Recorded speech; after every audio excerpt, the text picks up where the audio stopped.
야곱에 대해서 우리가 말씀을 전하면서 열정의 사람 은혜로 일어서라, 은혜로 일어서다라는 제목으로 8번째 시간을 우리 같이 마주하고 있습니다. 오늘은 야곱의 가정에 있었던 12명의 자녀들을 통해서, 그들의 이름을 통해서 하나님께서 우리에게 새롭게 주시는 기회, 새롭게 시작하시도록 하는 도전을 우리가 좀 같이 묵상하고 함께 오늘 붙잡을 수 있으면 좋겠습니다. 서현철이라는 배우분이 이렇게 연애 프로그램에 나와서, 예능 프로그램에 나와서 본인에게 있었던 이야기를 이렇게 재미나게 얘기해 주시는데 공감을 많이 했습니다. 이분이 고속도로를 운전하고 가시다가 폭잠이 이렇게 막 몰려오는 거예요. 여러분들 운전하실 때 기억나시죠? 갑자기 졸리기 시작하면 이게 어떤 답이 없습니다. 정말 갑자기 눈이 감기면 이게 정말 너무 위험한 상황이죠. 그래서 깜빡 졸면 70m, 100m 그냥 이렇게 쭉쭉 나가게 되니까 위험한 상황인데, 이 잠이 이게 너무너무 무섭잖아요. 졸린 게. 이분이 딱 그와 같은 상황을 맞이하게 되신 거예요. 운전을 하는데 진짜 고개가 자동으로 이렇게 팍 떨어지게 되는 겁니다. 위험한 상황이니까 어떻게 해야 되나 이렇게 하다가 마침 졸음 쉼터가 이렇게 나오더래요. 그 고속도로 옆에 잠깐 쉬다 가시라고, 주무시고 가시라고 남겨둔 그런 졸음 쉼터가 나와서 얼른 들어갔답니다. 들어가서 너무 졸린 상태이기 때문에 자리를 딱 마주하다 보니까 큰 덤프 트럭 뒤에다가 이제 차를 바짝 세워놓고, 세웠는지 어쨌는지도 모르고 바로 그냥 시동 끄고 그냥 잠 드신 거예요. 딥슬립 모드로 너무 졸려서. 그래서 이렇게 자다 주무시다가 갑자기 모든 걸 다 잊어버리시고, 시간이 얼마나 지났는지 깜빡 이렇게 딱 눈 떴는데 너무 깜짝 놀라셨대요. 갑자기 큰 차가 눈앞에 있으니까 너무 놀라서 그 브레이크를 다리에 쥐가 나도록 꽉 밟으셨대요. 그리고 소리를 꽉 이러면서 이제 지르면서 막 이제 죽을 것 같아가지고 이제 소리를 지르셨답니다. 그렇게 한참 소리를 지르고 막 페달을 막 밟고 그러다가 이제 문득 이제 정신을 딱 차리신 거예요. 이제 자각하시게 된 거예요. 내가 차를 덤프 뒤에다가 세웠지. 그리고 지금 여기가 졸음쉼터지. 이제 이걸 마침내 이제 기억을 하신 거예요. 목이 다 쉴 정도로 그렇게 소리를 질렀는데, 이분이 자기가 살았구나, 내가 지금 덤프에다가 뒤에서 팍 추돌하는 상황이 아니고 내가 지금 이거 살았구나 라고 안도의 숨을 쉬자마자 바로 나온 고백이 뭐냐면, 하나님 감사합니다, 착하게 살겠습니다. 이 고백이 확 나오더래요. 하나님 감사합니다, 네 진짜 착하게 살겠습니다, 이렇게 고백하게 되셨노라고. 어떤 경우에 우리가 삶의 어떤 사건과 계기들을 맞이해서 삶을 다시 살아야겠다라는 결단을 하게 되고, 실제로 그게 굉장히 우리에게 중요한 계기가 되는 경우들도 있습니다. 어떤 분들에게는 질병과도 같은 아픈 고난이 내가 인생을 다시 한번 살펴보고 새롭게 시작되는 계기가 되기도 하고, 어떤 분들에게는 입학이 그러하기도 하고, 또 어떤 분들에는 자녀를 얻는 것이 새로운 삶을 살게 되는 계기가 되기도 하죠. 참 많은 경우에 우리가 다시 삶을 살아야겠다, 새롭게 살아야겠다, 이런 것에 대한 갈망들이 우리 가운데 있습니다. 교육 같은 경우에도 자녀들에게 우리가 살지 못했던 것, 우리가 경험하지 못했던 것들을 자녀들은 누리게 해주고 싶은 것이 당연하지요. 그리고 우리가 겪었는데 너무 힘들고 고통스러웠던 것들은 자녀들이 좀 피해갈 수 있으면 좋겠다, 그렇게 생각이 되죠. 그러니까 자연스럽게 자녀들과의 관계를 보면서 부모들이 다시 내가 어렸을 때를 사는 것과 같은 감정이입이 일어나게 돼요. 아주 자연스럽게 그렇게 일어나게 됩니다. 그런데 이렇게 내가 다시 시작한다, 다시 삶을 다시 그때로 돌아가서 살아보겠다, 이런 것이 꿈과 같은 이야기이지만 기독교 신앙의 핵심은 이렇게 다시 사는 것에 기반을 두고 있어요. 예수님께서 구원에 대해서 이야기하실 때, 우리가 거듭남에 대해서 설명하실 때 다시 태어난다라고 이렇게 설명하고 계세요. 우리가 완전히 변화됐다, 완전 전체적으로 변했다, 갑자기 변했다, 이렇게 설명하신 게 아니고 다시 태어났다. 그 말은 우리가 다시 갓난아이가 되고, 갓난아이에서부터 모든 것을 새로 배워가고 착실히 성숙하고 성장해 가서 다시 그 과정들을 겪었다. 우리가 완전히 새로운 삶을 다시 사는 것이다. 우리가 어른으로서 얼마만큼 세상을 살았고 얼마만큼의 경륜이 있는가와 상관없이 주님을 만나는 순간서부터 새롭게 사는 삶을 사는, 중생의 삶을 사는 그런 기회를 우리가 가지고 있지요. 그런데 여러분 놀랍게도 그런 중생을 경험한 사람, 다시 사는 은혜를 경험한 사람에게는 하나님의 말씀이 여전히 새로운 도전과 다시 시작할 수 있는 은혜의 통로가 됩니다.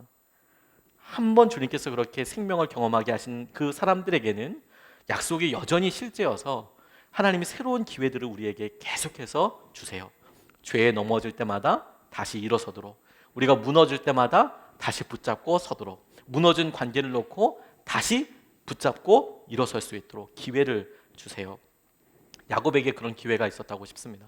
하나님께서 야곱의 가족에게 일하시는 것들을 보니까 그렇게 하나님께서 주목하신 것, 하나님께서 일하실 때 보여주시는 기본적인 시선과 관점들이 있더라고요. 먼저 우리가 야곱에 대해서 조금 더 살펴볼 필요가 있겠습니다. 지난 시간에도 우리가 야곱에 대해서 같이 보았지만 야곱이 사랑하는 여인 라헬을 위해서 7년 동안 열심히 일했습니다. 그런데 라반이, 장인어른이었던 라반이, 외삼촌이 됐던 라반이 그 7년 다 채우고 나니까 레아와 강제 결혼을 시키죠. 속여서. 그리고 다시 7년을 일하도록 그렇게 독려했습니다. 7년까지 일하고 나자 전체 14년 일하고 나서 레아와 라헬을 아내로 얻게 되었는데, 이 뒤에 각각도 몸종이었던 실바와 비라가 있어서 실제로는 4명의 아내를 얻게 됩니다.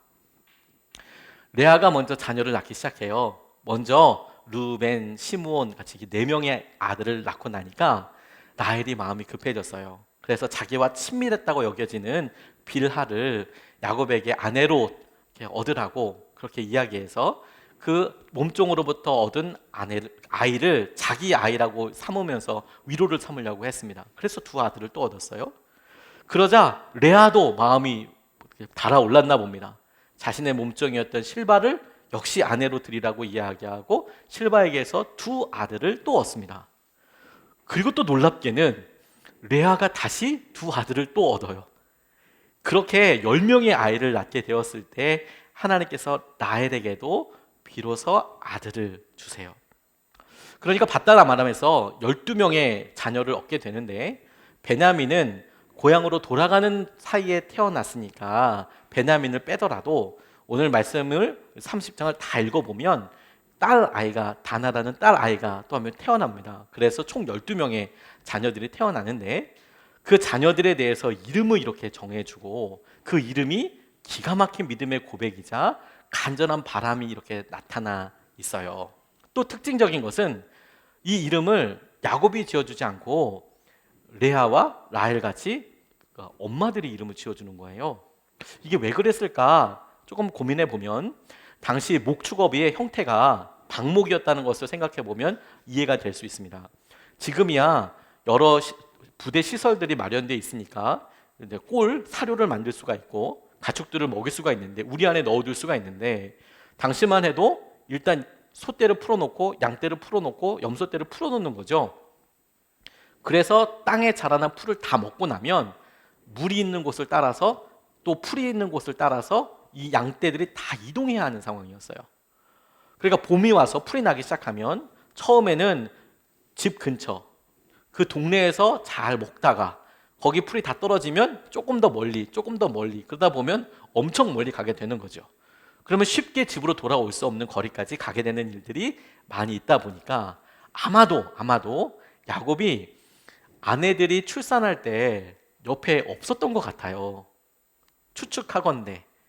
그러니까 그때마다 아이들이 출산했을 때 바로바로 돌아올 수 있는 상황이 아니니까, 그러니까 먼 길 떨어져 있어서 돌아오면 아이 있고 아이가 또 있고 이제 이런 식으로 가정이 이렇게 움직이지 않았을까 싶습니다. 그래서 야곱의 아내들을 통해서 이루어지게 된 은혜와 그 아내들과 함께 살아가는 야곱에게 있었던 하나님의 은혜가 우리가 오늘 살펴보게 될 텐데, 우리가 첫 번째로 먼저 레아를 통해서 주목하고 싶은 것은 하나님의 시선이 향하고 있는 것입니다. 하나님의 시선이 향하고 있는 사람, 그 사람이 어떤 사람이냐? 하나님의 시선이 연약한 사람에게 향하고 있다는 거예요.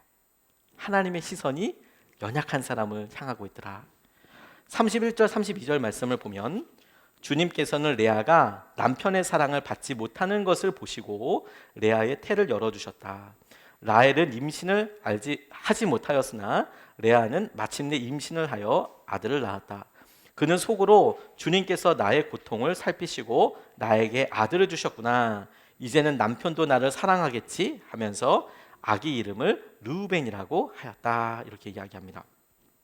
주님께서 레아의 형편을 살피셨대요. 주님께서 레아의 형편을 살피셨다. 그녀에게는 남편에게서 사랑받지 못하는 것이 큰 고통으로 여겨졌나 봅니다. 그녀가 라헬을 야곱이 얼마나 사랑하는지를 알고 있었어요. 자기는 아버지의 말을 따라서 야곱과 결혼했습니다. 평생 한이 됐던 것 같아요. 마음에 짐이 됐던 것 같아요. 그리고 그것이 결혼 생활을 유지하면서도 큰 아픔이고 고통이었던 것 같습니다. 그래서 아들을 낳고 난 다음에 레아가 첫 번째로 고백하는 것을 보면 하나님께서 내 고통을 아셨다.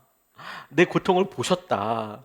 주님께서 나의 고통을 살피셔서 나에게 아들을 주셨다. 이렇게 고백을 해서 봐라, 보라, 아들이다 라는 의미의 르우벤이라는 이름을 이렇게 지어주는 거예요. 그러니까 여러분, 레아의 이 아들 이름 지어주는 설명과 이름을 보면 얼마나 레아가 남편의 사랑을 갈망했는지를 알 수가 있겠죠. 그리고 그 이후에도 시므온, 하나님께서 내 고통을 들으셨다라는 의미로 시므온이라는 이름을 지어줘요.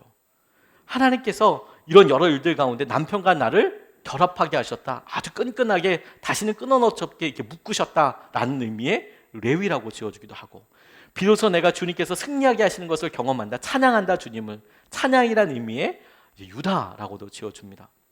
레아의 고백이 남편과의 관계, 사랑, 그 사랑과 관련된 또 다른 고백으로 계속 이어지는 것을 보는 것을 통해서 오히려 반대급부로 참 안타까운 사실 하나를 발견할 수 있어요. 정말 레아가 많이 아팠나 보다. 그리고 굉장히 오랜 기간 동안에 레아 스스로는 내가 남편의 사랑을 받지 못하고 있다는 것 때문에 참 힘들었구나. 이걸 우리가 살펴볼 수 있습니다.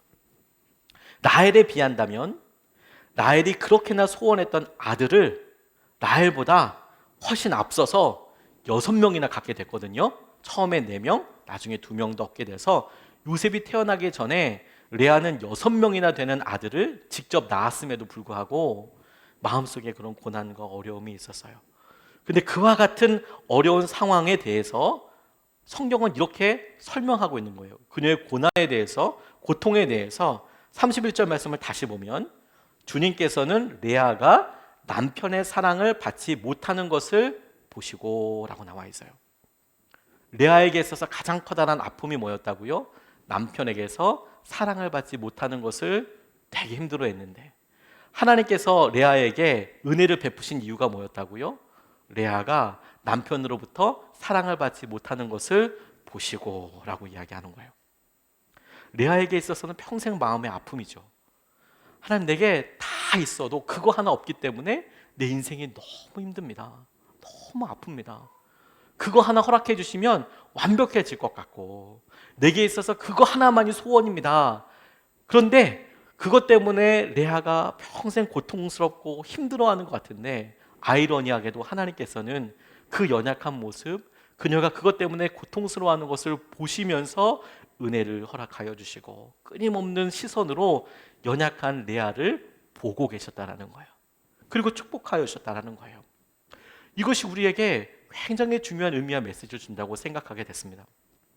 코로나로 인하여서 우리 삶에 제약이 너무너무 많아졌습니다. 2년 전에 했던 일들의 대부분을, 아주 일상적으로 했던 일들을 우리가 많이 못하고들 있죠. 가족이서 하다못해 식사하는 거, 부모님과 함께 식사하는 거 너무도 당연한 일과 아이들과 함께 어디 휴가라도 얻어서 멀리 좀 여행 갔다 오는 것, 이런 일들이 다 제한적이 되고 그리고 여러 번 고민하고 다시 생각해 봐야만 할 수 있는 일들이 되어 버렸어요. 그리고 어떤 의미로 재정적인 어려움도 겪게 되고 관계나 마음의 우울감이나 힘든 여러 상황들을 보게 되죠. 이게 우리 삶의 제일 힘든 순간이다. 제일 어려운 순간이다. 거기다가 육신의 고통까지 있어서 정말 힘들다라고 생각할 때 레아를 퍼뜩 떠올려 보게 되는 거예요.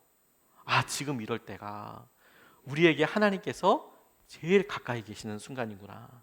제일 놀라운 시선으로 함께 해주시고 우리에게 축복해 주시고 우리가 힘들어하는 그것으로 인하여서 우리에게 주의 임재와 축복을 내려주실 수 있는 시간이구나. 그걸 믿음으로 붙잡아야 한다는 거예요. 그러니 여러분, 특별하게 엄청 커다란 일이 일어나기 전에 우리의 일상 가운데 이미 들어와 있는 하나님의 은혜를 발견하는 게 필요한 것이죠. 레아의 가장 커다란 고통이 하나님께서 그녀를 축복하는 이유가 되었다니까요. 하루를 그렇게 살고 의미 있게 새로운 것들을 발견하는 것에 있어서 제가 영화 한 편에서 참 큰 감동을 받은 적이 있습니다. About Time이라는 2013년에 개봉한 영화인데요. 이 영화는 영화이기 때문에 가능한 이야기를 합니다. 이게 무슨 얘기냐면 아버지와 아들이 각각 과거로 돌아갈 수 있는 능력이 있는 거예요. 그 가정의 남자들은 그렇게 과거로 돌아가는 능력이 있었대요. 다시 한번 영화니까 가능한 일입니다. 그래서 이 아들이 이제 성년이 되니까 아버지가 그 비밀을 알려줘요. 어떻게 하면 과거로 돌아갈 수 있는지. 믿지 않다가 해봅니다. 아들이 첫 번째로 돌아갔던 과거는 바로 얼마 전에 있었던 그런 파티에서, 잔치에서 자기가 어이없이 실수했던 거, 그것에 대해 있었던 그 장소로 이제 돌아가게 됩니다. 실제라는 것을 알았어요. 자기에게 그런 능력이 있고 나니까 실수라고 생각할 때마다, 후회가 될 때마다, 혹은 이걸 돌이키고 이걸 고치면 좋겠다고 되는 순간마다 돌아갑니다. 돌아가서 그 일에 자기가 의도적으로 개입을 해서 바꿔보려고 해요. 그런데 참 놀라운 것은 그래서 더 좋아지는 것만 있는 것은 아니더라고요. 그 순간은 더 좋아지는 것 같은데, 그 문제는 해결하는 것 같은데, 오히려 그날 하루를 살면서 다른 좋은 것들을 못 만나기도 되고, 그리고 더 커다란 어려움을 겹쳐서 만나게 되기도 하고, 돌이킬 수 없는 사고들도 만나게 되고, 이런 복잡다단한 일들을 만나게 돼서 자기의 재능, 능력, 초능력 이런 것에 대해서 지쳐버리게 돼요. 아우, 힘들다.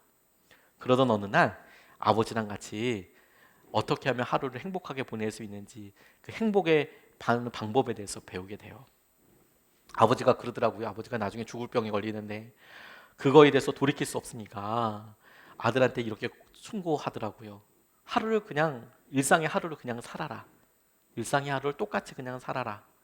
그리고 딱 그 하루만큼을 돌려라. 그리고 그 하루 일상 가운데 바쁘게 지냈던 것에서 못 봤던 것들을 봐라. 어떤 일들이 있었는지를 다시 한번 그날을 그대로 살아봐라. 특별하게 고치려고 하지 말고. 그래서 어느 하루를 정해서 일상적인 하루를 삽니다. 아침에 바쁘게 일어나서 출근만 빨리 하고, 그리고 편의점 같은 데 들어가서 커피도 주문하고, 동료랑 같이 일하면서 그냥 업무 준비도 하고, 이 주인공이 변호사였거든요. 그래서 재판 준비도 하고, 재판 준비해서 이겼는데 그거 가지고 아주 바쁘고 힘겨운 시간을 보내기도 하고, 지하철 타고 돌아오면서 옆에 또 사람들 만나기도 하고, 마지막 잠자리까지. 그러다가 하루를 돌려서 그날 아침서부터 이제 다시 하루를 살게 돼요. 그러면서 자기가 출근할 때 못 봤던 상황들, 그리고 편의점에 갔을 때 거기서 자기한테 커피를 팔았던 그런 종업원에게 인사도 하고, 안녕하세요 인사도 하기도 하고, 반갑게 인사하기도 하고, 그리고 자기가 일하는 곳에 아름다운 천장을 보기도 하고, 오랫동안 일했던 친구에게 장난을 치기도 하고, 미리 그날의 재판 결과를 알고 있으니까 그 재판 결과를 놓고 미리 막 그냥 더 이야기도 할 수 있고, 돌아오면서까지 자기에게 생긴 일에 대하여 이렇게 많이 풍성한 것들이 이미 내 안에 있었구나, 이걸 다시 재발견하는 그런 하루를 살아요. 그리고 그 영화에서 굉장히 오랜 기간 동안 그 주인공이 거꾸로 과거를 되돌리지 않습니다. 하루가 얼마나 충만한 것으로 완전히 이루어져 있는지 그거 한번 살아보니까 있으니까요. 두 번 살아서 알게 되는 게 아니라 처음서부터 그런 눈을 보면 되는 거죠.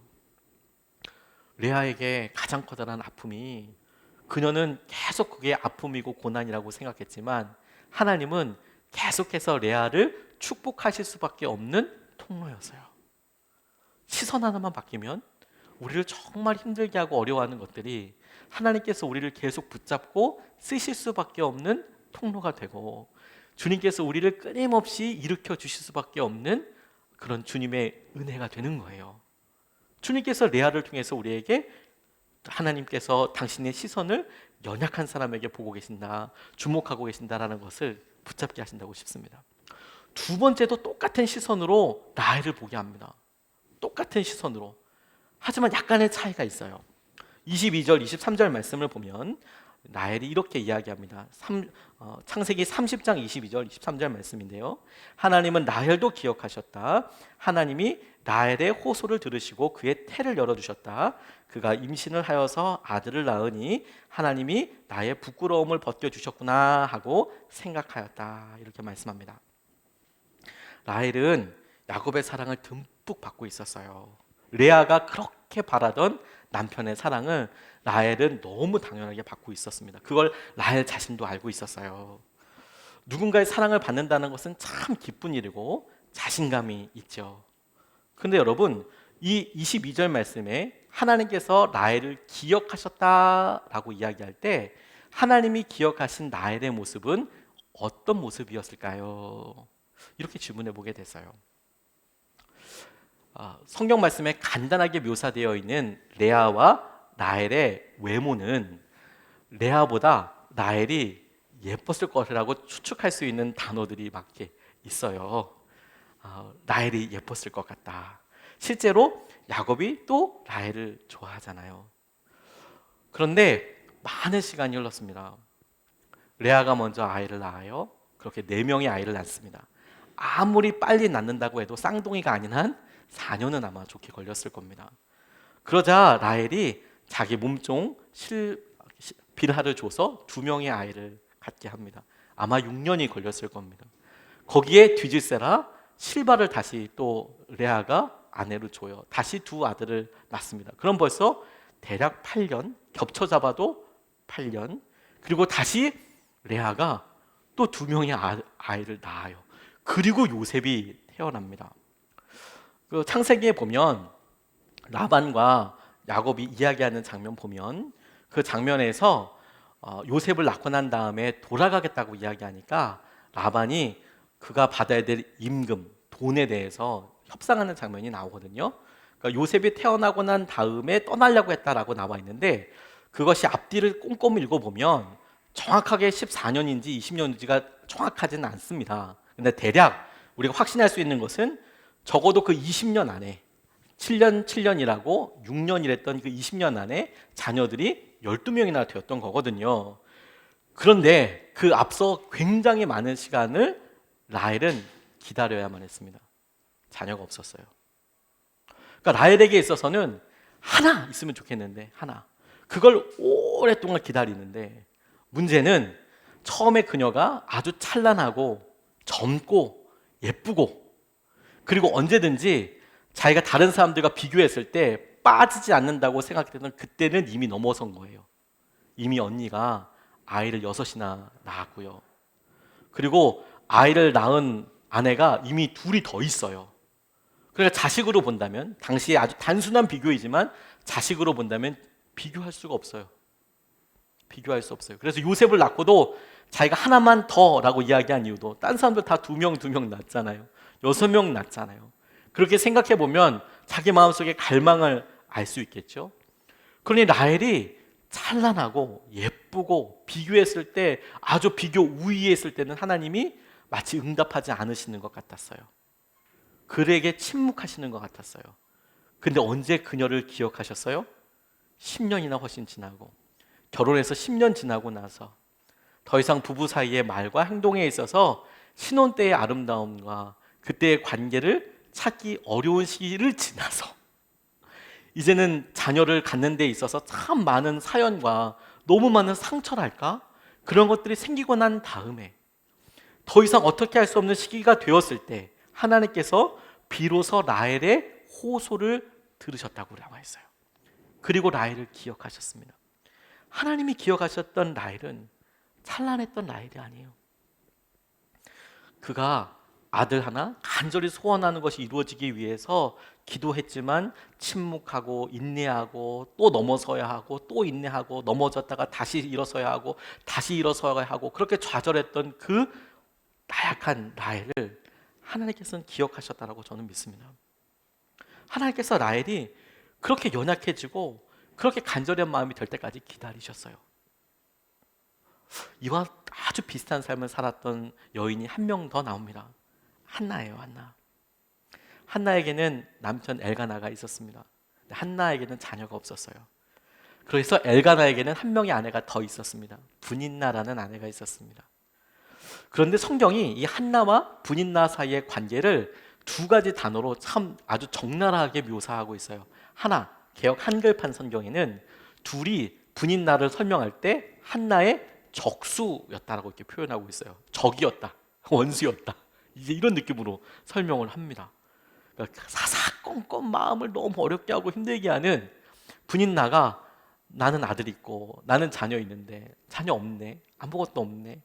명절 때 같이 이렇게 마주하고 있어도 자녀들이 다 이렇게 오고 있으니까 한나는 너무 힘든 거죠. 엘가나가 오히려 한나를 위로하기를 내가 10아들보다 낫지 않냐 이렇게 얘기해도 한나는 뭐 이게 그게 막 들리지도 않았어요. 막 너무 힘들었으니까, 마음에 간절히 소원했으니까. 그렇게 간절히 소원했지만 그녀가 그렇지 않았어요. 또 하나, 둘 사이의 관계를 표현하는 것이 분인나가 한나를 격동케 했다라고 이렇게 개역 한글판 선지에는 나와 있어요. 둘이 적수인데 격동케 했대요. 이걸 우리가 딱 그냥 알아들을 수 있는 표현으로 염장지르다?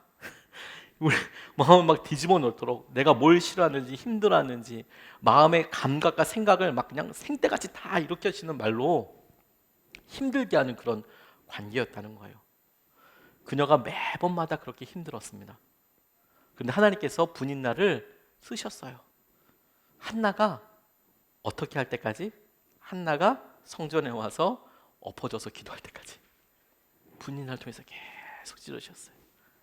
그에게 그게 큰 가시가 되어서 큰 못이 되는 것처럼 적수로 다가와서 격동케 해서 마침내 그가 모든 것을 다 두 손 두 발 들고 하나님 앞에 나와서 납작 엎드려서 기도할 때까지 분인나는 한나를 움직이기 위한 참 커다란 통로였습니다. 고난과 어려움이 우리를 참 힘들게 하죠. 그런데 여러분, 오히려 라헬을 보니까 그렇게 고난이 있고 우리를 낮아지게 하고 그렇게 힘들어하고 했던 그 과정이야말로 하나님께서 라헬을 축복하실 수밖에 없는 통로가 됐어요. 그럼 여러분, 우리가 지금 몸이 너무 힘들고 재정적인 어려움을 경험하게 있고 관계에 있어서 어떻게 사면초가의 경험하게 되고 결정을 내려야 하거나 이직을 해야 하거나 다시 사업을 시작하여 하거나 여러 일의 뜻을 구하지만 하나님의 뜻을 구하지만 모르겠다, 왜 이렇게 멍한 것 같다는 느낌이 들 때, 가장 힘들다고 생각되는 그때, 가장 바닥이라고 생각되는 그때, 그래서 내가 오늘 이 본문의 라헬이라고 여겨질 그때 하나님 이거 하나 허락해 주지 않으십니까? 이렇게 오래까지 이렇게 하셔야겠습니까? 더 이상 밑으로 빠질 수 없다고 생각하는 그때 하나님은 여러분들의 연약함을 기억하세요. 하나님은 여러분들의 연약함을 기억하세요. 그리고 여러분들 축복하세요. 여러분들을 붙잡으세요. 그게 주님께서 라헬을 통해서 우리에게 보여주시고 인도하여 주시는 거예요. 라헬이 이 모든 일을 주님이 하셨다고 고백합니다. 그녀에게 이 어려움이 오히려 하나님을 만나고 하나님을 놀랍게 경험하는 통로가 되고 있어요. 그게 은혜이고 기쁨인 것이죠. 레아 다 있지만 하나 없어서 너무 힘들었습니다. 그는 그거 하나 없어서 평생 어려운 것 같지만 하나님은 그 하나 없는 것 때문에 레아를 축복하시고 레아에게 은혜를 거듭하여 허락하여 주셨어요. 라헬 그렇게 소원했지만 그거 하나가 평생 오랜 기간 동안 너무너무 힘들었어요. 그것 때문에 낮아지고 힘들어지고 비교하면서 더 어려워지는 삶을 살았지만 오히려 그렇게 낮아지게 됐을 때 하나님은 라헬의 소원을 응답하셨어요. 우리에게 어려움이 다가오고 하나님 우리에게 이렇게 오래된 기도 제목과 하나님 어떻게 이런 기간에 이렇게 더 힘들게 하십니까? 라고 반문할 수밖에 없을 때 떠올리세요. 하나님께서 우리에게 은혜를 베푸시는 그날이 바로 앞으로 다가온 거예요. 하나님이 우리를 붙잡아 주실 거예요. 우리를 축복해 주실 거예요. 그리고 이런 관점으로 우리가 야곱과 야곱의 삶도 보기를 원합니다. 오늘 본문 말씀에는 야곱에 대해서 나와 있지 않죠. 그런데 야곱의 삶을 짐작할 수 있고 야곱에게 당연히 직면했을 법한 믿음의 어떤 도전들을 우리가 발견할 수 있습니다. 24절 말씀을 보면 이렇게 나와 있어요. 라헬은 그 아이의 이름을 지을 때에 주님께서 나에게 또 다른 아들 하나를 더 주시면 좋겠다 하는 뜻으로 그 아이 이름을 요셉이라고 하였다. 아까도 말씀드렸듯이 비라둘, 실바둘, 나도 둘 이런 느낌이에요. 둘둘둘 나도 하나 더 이렇게 이야기했을 것 같습니다. 레아의 사랑받지 못하는 마음, 그리고 라헬의 자녀를 갖지 못하는 마음, 그것이 각각 그녀들에게는 가장 커다란 아픔이고 고난이었어요. 그런데 그 아픔과 고난의 자리에서 하나님은 그 둘을 만나 주셨어요. 그들의 마음의 깊은 곳을 만나 주셨어요. 그렇게 만나 주실 때 이 레아와 라헬이 각각 자신의 소원을 담아, 그리고 믿음을 담아 자녀들의 이름을 통하여 고백을 합니다. 소원을 표현합니다. 내가 더 사랑을 받길 원한다. 하나 되기를 원한다. 혹은 아들이 더 있었으면 좋겠다. 근데 여러분, 자녀를 혼자 가질 수는 없잖아요. 부부가 있어야지 당연히 아이를 가질 수 있는 거 아닙니까? 근데 자녀 이름 역시 엄마 혼자만 부르는 것은 아닙니다. 무슨 얘기냐면 똑같은 이름을 야곱도 불렀을 거라는 거예요. 야곱에게 있어서 이 20년은 참 힘든 시간이었습니다. 사랑해서 며칠같이 보냈다는 그 7년을 정말 보내지만 당시에 목동의 삶이, 양을 치는 삶이 녹록하지 않았거든요. 말씀드렸듯이 집에 잘 올 수가 없었어요. 자기 일이 나가서 밤늦게 그렇게 일하면서 보내야 했었습니다. 7년, 6년. 그런데 7년은 아내를 위해서 그랬지만 나머지 6년은 자기의 임금을 받고 돈을 받고 적당한 대우를 받고 그렇게 일하는 거였어요. 야곱 입장에서는 7년 사랑하는 사람을 위해서 보내긴 했지만 이제 자기 일가를 어떤 재산을 이제 일으켜야 되지 않겠습니까? 아버지니까. 그러니까 얼마나 열심히 일했겠습니까? 그런데 라반이 만만치가 않은 거예요. 무슨 말이냐? 외삼촌인데 정말 단 1도 양보하지 않아요. 그래서 중간에 몇 번이나 조건을 바꿉니다. 야, 이렇게 하자. 그러다가 야곱이 좀 돈을 많이 버는 것 같으면 바꿔. 그러다가 또 야곱이 또 돈을 또 잘 버는 것 같으면 다시 바꿔. 이렇게 몇 번을 바꿀 뿐만 아니라 양이 죽거나 혹은 뭐 잃어버리거나 뭐 다쳤거나 그러면 다 피해 보상을 다 시켰어요. 야곱한테 다 받아냈습니다. 다 받아냈습니다. 녹록지 않았습니다. 야곱에게 이 20년은 그에게 있어서 자기 삶의 기반을 마련하기 위한 굉장히 중요한 순간이었을 뿐만 아니라 노동과 정성과 관계와 모든 것에 아주 집약적인 20년이었어요. 앞뒤를 돌볼 수 없을 만큼 너무도 힘든 20년이었습니다. 야곱에게는 그런 삶이 이루어지고 있는데 반면 그 20년에 어떤 일이 이루어지고 있었다고요? 그에게 하나님께서 아브라함에게 약속하셨던 것처럼 자녀들이 12명이나 태어나고 있었어요. 그리고 자기 아내가 그걸 믿음으로 이렇게 고백하고 있습니다. 멀리 갔다가 돌아온 야곱이 르우벤을 르우벤이라고 불렀을 거예요. 하나님께서 나의 고통을 보셨다. 하나님께서 고통을 보셔서 그래서 이렇게 아들을 내게 주셨다. 레아는 그렇게 적용했지만 야곱은 하나님께서 내가 이렇게 힘들고 어려운 시기를 살고 있는데 나의 고난을 보셨다. 그래서 내게 이곳에 첫 번째 아들을 주신 거야. 그런 의미로 르우벤을 부르지 못했어요. 근데 자기의 삶을 살고 있었어요. 하나님께서 내 고통을 들으셨어요. 그래서 시므온이라고 이름을 지어놨는데 야곱도 똑같이 그 아들을 보고 품에 안고 그 아이를 부르면서 시므온, 시므온 이렇게 불렀을 텐데 놀랍게도 야곱은 그 시기를 보내면서 하나님을 예배하지도 않고 하나님을 찾지도 않고 자녀들의 이름을 통해서 들려지는 하나님의 시작의 기회를 붙잡지 못했습니다. 그가 이렇게 전심으로 자기 일을 막 20년이나 해가고 있을 때 그가 하나님을 만나지도 못하고 찾지도 못했지만 그의 삶이 더 올라가는 게 아니고 재산이나 여러 가지 것들은 갖춰지는 것 같지만 정작 그는 더 외로웠고 더 두려웠고 더 힘들었어요. 그것이 가장 힘들게 드러났던 곳이 어디냐면 야복 강변에서 재산 있고 자녀들 많으면 괜찮다고 생각했는데 먼저 형 만나러 가라고 야복강에서 다 보내고 난 다음에 자기 혼자 뗄똥 남았을 때 어떻게 견딜 수가 없었어요. 그곳에서 하나님께서 야곱을 손대실 때까지 야곱은 자기에게 주어진 놀라운 믿음의 기회를 붙잡지 못했습니다. 자녀들의 이름을 통해서, 자녀들의 탄생을 통해서, 삶의 변화를 통해서 하나님께서 이미 주위에 자기를 사랑하는 사람, 또한 자기가 사랑해야 할 사람을 통해서 많이 보여주셨지만 안타깝게도 그 기회를 붙잡지 못했어요.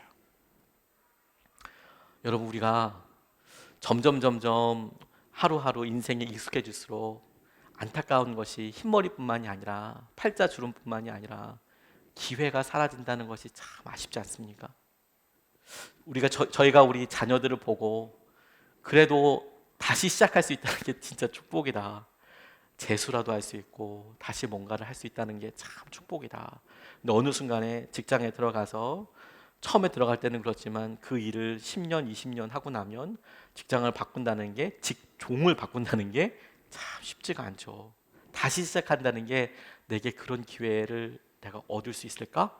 이것에 대한 두려움이 이제 막 다가오죠. 그래서 점점 들수록 기회가 참 소중하다고 생각해요.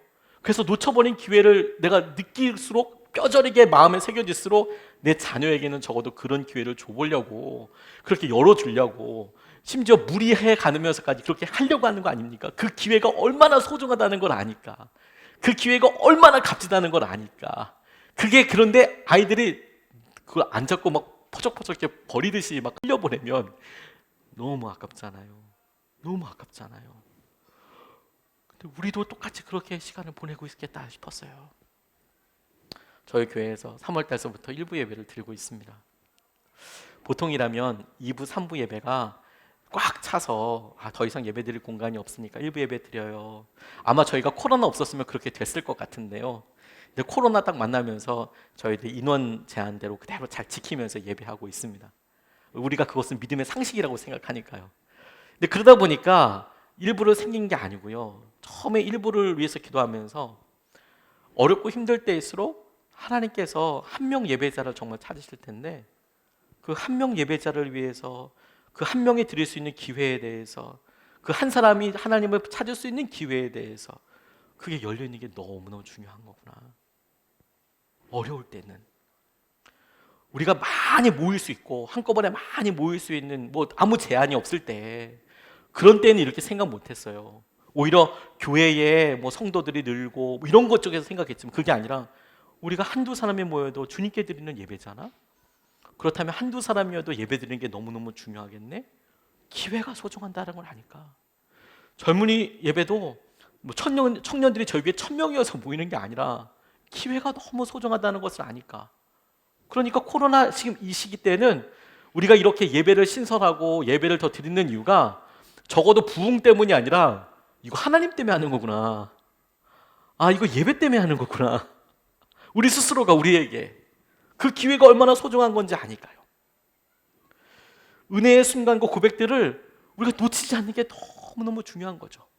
그리고 오늘 말씀처럼, 오늘 이 말씀을 통해 주님께서 야곱에게 12번이나 주셨던 자녀, 그 자녀들에 대한 믿음의 고백, 그리고 삶에서 일어나는 변화들, 내가 한 명의 부모가 된 거가 2명의 부모가 된 게 다르고 12명의 부모가 되는 건 더 다르고, 그때마다 새롭게 결단하는 게 분명히 다를 텐데, 그 어둠에 좀 멈춰버리는 게 아니라 오늘 주님께서 내게 주신 말씀으로 우리가 그것을 붙잡고 일어설 수 있겠더라고요. 그 기회를 주님께서 주시는 거라고, 주님께서 야곱과 함께 우리들을 주님의 말씀의 거울 앞에 세워놓고 너는 야곱처럼 은혜를 놓치고 있지 않느냐, 이렇게 질문하고 계시는 것 같아요. 저희 교회 같이 이제 파송선교사로 섬겨주셨던 분 중에서 제가 같은 교구로도 섬기고 그분의 간증을 통해서 참 큰 은혜를 받았던 분이 계세요. 제가 그분 간증 끝나고 그분에게 직접 가서 제가 집사님 이야기를 다른 곳에 가도 해도 좋겠습니까? 이렇게 여쭤보고 그렇게 좋다고 이야기를 듣고 나누기 시작했는데, 좀 시간이 많이 지나서 그분의 생각이 변했는지 안 변했는지는 모르겠습니다. 아마 안 변하셨을 것 같아요. 이분이 참 어렵지만 본인의 아픈 마음을 이렇게 다 드러내시더라고요. 간증을 통해서. 부모님께서 이 자매 이름을 지어주셨는데 부모님이 지어주신 이름이 미움이었어요. 진짜 본명이 미움. 죽 미음 아니고 우리가 미워하다 할 때 미움. 부모님의 의도는 잘 모르겠지만 참 많이 놀림도 많이 당하고 본인이 본인 스스로를 생각할 때 정체성? 어떤 자기 생각에 대해서 내가 자신감? 이걸 생각할 때 미움이라고, 우리 부모님은 나를 미움이라고 불러. 나를 밉다고 불러. 어떻게 이름을 그렇게 줬는지 모르겠지만 아무튼 나를 미움이라고 불러. 그리고 날마다 그게 실제가 되는 거예요. 미움아 미움아 미움아 이렇게 불러요. 그 친구들도 자기를 보고 얼마나 웃겠어요. 너 이름 뭐야? 나 미움이. 미움? 진짜 미움? 이렇게 반드시 물어보지 않았겠습니까? 그래서 되게 많이 방황을 했대요. 그랬을 것 같겠죠. 저는 제 이름이 기룽이라는 것 때문에 방황 많이 했거든요. 어떻게 허구만한 이름 중에서 한 번에 불렀을 때 단 한 명도 바로 적는 걸 본 적이 없어요. 기룽, 기둥, 길웅. 그래서 요즘은 차가 길을 간다, 웅 이야기를 하니까 그때서 한 번에 적더라고요. 미움이라는 그런 이름 갖고 있었어요. 그래서 고등학교 때 방황 많이 하다가, 중학교 때 방황 많이 하다가 너무 안타깝게도 고등학교 때 임신을 하게 됐어요. 너무 안타깝죠. 준비가 안 됐어요. 준비가 안 됐어도 그래도 이분이 아이를 낳기로 결정을 했어요. 남자친구도 이제 떠나가고 그랬는데 아이를 낳기로 결정했어요. 대단하죠. 비혼모가 되기로 결정한 거예요. 그리고 실제로 비혼모가 됐어요. 아이를 낳았어요. 하지만 여러분 자매님들 다 경험해 보시고 아이를 낳아본 자매님들 기억하시겠지만 아이를 낳자마자 일주일 만에 벌떡벌떡 일어나서 출근하시잖아요. 아니죠, 그렇죠? 아이가 있으면 그 아이에게 적어도 사람마다 약간의 차이는 있겠지만 아무리 짧아도 1년, 보통 3년, 좀 더 길면 7년? 그 이상도 사실은 아이들을 위해서 시간이 필요하죠. 어쩌면 육아를 위해서 엄마가 아이가 태어나자마자 모든 시간을 다 줘도 많다고는 얘기 못할 거예요. 엄마의 사랑으로 생각한다면 그게 결코 남지 않죠, 그 시간이. 그런데 이제 아직 어려요. 어리다고밖에 할 수 없는 나이에 엄마가 됐어요. 그걸 어떻게 키워요? 그래서 이제 입양을 보내려고 했어요. 그런데 아이를 이렇게 보내고 나니까 너무 보고 싶더래요. 이러면 안 될 것 같더래요. 그래서 엄마가 되기로 진짜 결심을 했어요. 애를 데려온 거예요. 그래도 감사하게도 위탁 가정이 있었기 때문에 애를 다시 찾아올 수 있었대요. 하지만 살 길이 막막하죠. 애를 안고 있으면 너무 좋지만 누가 돈을 벌어야 되지 않겠습니까? 근데 남편이 없잖아요. 부모님들은 안 도와주시잖아요. 살 길이 없어서 성남에 있는 세롱이 새남이네 집으로 이제 시설로 오게 됐어요. 거기가 비혼모 시설이거든요.